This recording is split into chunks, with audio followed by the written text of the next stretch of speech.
In her time as editor-in-chief of Chatelaine magazine, Rona Maynard watched as an employee slip deeper and deeper into depression. Looking back on the situation, Rona says she could have done things differently. In fact, Rona admits to dealing with her own depression. I met with Rona to talk about mental health in the workplace and to find out how she thinks HR can lead the way in addressing depression. Why are you educating people about workplace mental health? Well, first of all, I'm proof that you can rise to the top of your profession despite a history of mental illness. When I was appointed editor of Chatelaine, part of what I brought to the job was this astonishment and gratitude at coming as far as I had despite 30 years of chronic depression that started when I was a kid.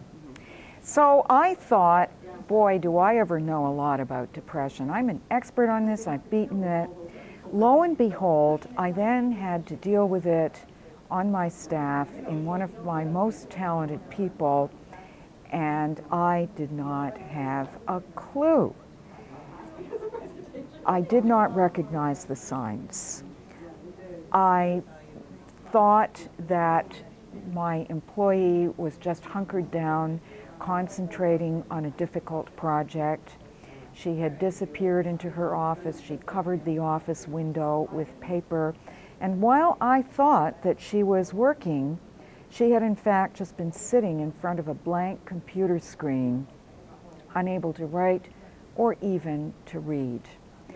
It got so bad, she wasn't even able to write a letter that had to go out that day. And I remember she came to me and said, "Would you write it for me?" And I did. I was not helping her. I was enabling the illness. I knew that my employee was depressed, but I did not know what it meant to show leadership. I did not realize that she would not snap out of it, that the simple fact of seeing a therapist was not going to assure her a bright future. She got worse and worse and worse. And HR advised what was essentially benign neglect. I remember they asked, "Well, isn't she in therapy?" And I said, "Yes." No mention of the fact that after many years with the same person, she wasn't getting better. And they said, "Maybe you should give her some time off to take a little vacation and get her mind off the office." I gave her the time off, but she couldn't get it together to pack her suitcase. And all along, my staff saw this getting worse. I'm sure they must have been asking, why won't Rona do anything about this? Well, I didn't know what to do. Work had been such an important factor in my recovery of my sense of purpose and dignity that I didn't want to take it away from Ellen. She was so proud of her work. So I kept throwing out more and more rope. Eventually, she ended up on long-term disability, and by the time she came back to work, too much damage had been done. It was too late. Now, what I did not know was that all along, my company had a superb resource for dealing with these issues right down the hall. She was the company nurse. This was, by the way, the former parent company of Chatelaine. It no longer exists. And this nurse, Mary, had a deep Rolodex and deep knowledge of human struggles. She got the employee some really effective help, and if she had only been involved sooner, I think we might have reached a more effective resolution, but the right hand didn't know what the left hand was doing. HR and occupational health were not talking. They were not sharing their expertise. So what were your next steps? There are 5 things that I didn't know that every employee should know. First of all, how do you recognize the signs of mental illness on your staff? They vary. You know, a broken leg only looks one way, but you see the person struggling with the crutches, but broken minds manifest themselves in many different ways. If somebody's regular behavior has changed, not just one day, but day after day, you should ask yourself if this could be a possibility. Second, how do you have the conversation? People are very afraid, very intimidated to talk about the subject because of the stigma that still surrounds mental illness. Third, what does the ill employee really need to hear from you?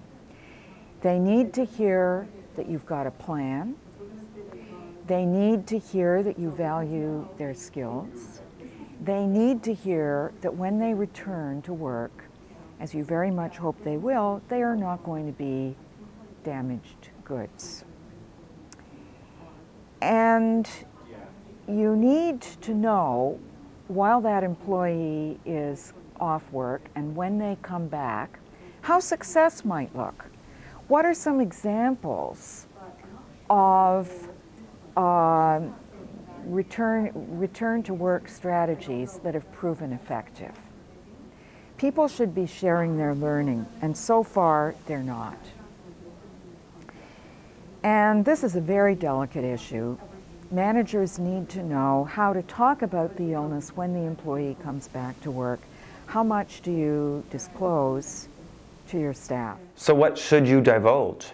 Well, you don't have to give the diagnosis, you don't have to give chapter and verse, but you should try to get the employee on side so that you can share just the big picture. Yes, there was a mental illness, it has been treated, there's a plan, there are new coping skills, this is what we're going to do, let's move on, and let's give him or her some support during the initial get up to speed phase, because nobody can get up to speed right away. What's HR's role in supporting the worker?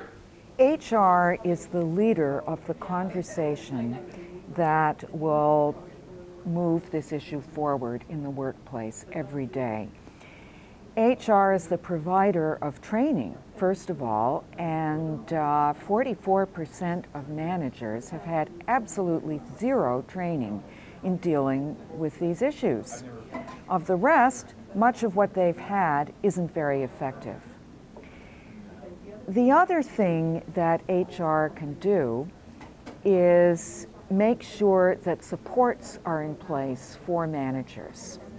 Managers need somebody they can call for advice, for experience, for perspective at every stage in the process. We're hearing about peer support for the person who's ill, but I think managers need peer support too. I could sure have used it. And even more important, HR people can be advocating every day with their own actions for recognition of the impact of mental illness. They can be talking about mental health and mental illness at their own water cooler, with their own colleagues, in their own communities. And when they hear that a manager is dealing with a mental health issue on their staff, HR can ask, what do you need? Is there anything we can provide you in order to help you do your job better?